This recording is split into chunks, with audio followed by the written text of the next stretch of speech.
Meanwhile, Europeans are relying on charms and amulets, visits to holy shrines. You had people going to a cathedral in Chartres in order to get well. If someone was said to be sick, they would either, generally the treatments were as follows. Either you would simply pray for the person and take them to a holy shrine, or you would leech them. You know what leeching is? You basically bleed. You cover someone in leeches and then hope that it sucks all the impurities and so forth and everything out of the person, and it did, along with life itself.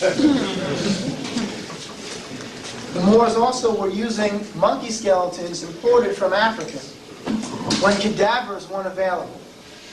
What does that then tell us about what the Moors knew anatomically, physiologically? It tells us that the Moors were obviously aware of some sort of physiological and anatomical connection between primates and humans. Now, I'm careful on this because I will say this. The Moors didn't say that people descended from apes. I leave that to Charles Darwin because I think there's something else, there's something quote-unquote Freudian about that. That's the whole nother topic. But the Moors simply said that or recognized there was an anatomical and physiological correlation between primates and humans. For that reason, if you were practicing as a surgeon, which the Moors excelled in, you could use certain sorts of primates to figure out where certain things were. And that way, when engaged in any kind of medical practices, you knew what the body structure was. As Europeans, who are also a part of the society, because now you have, again, Visigoths and Vandals, who are quote-unquote Germanic people, who are living in the area, who are taking control of, in terms of the nation itself, by the Moors.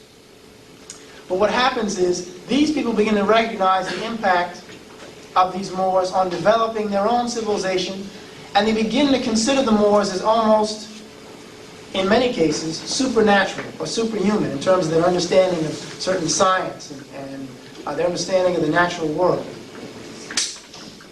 As a result, they then begin to try to enter and study with the Moors.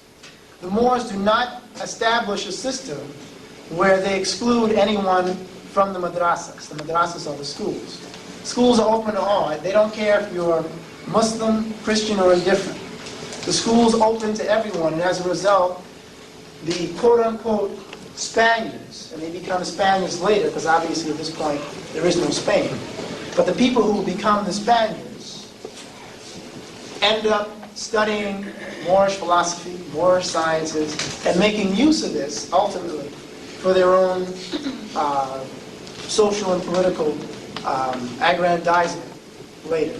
As a result, people beyond the borders of Andalus, which is what the Moors called the Iberian Peninsula, begin to hear about what's happening in Moorish Spain. So people start to come into the area to study. You have a nun writing in a German province in Saxony about the Moorish cities as being the jewel of the jewels of the world. The major cities, Cordova, Seville, Toledo, Granada, those areas become central centers for study of Moorish philosophy and science, and Europeans are flooding the borders. As long as they come in peace, as they say, there's no problem.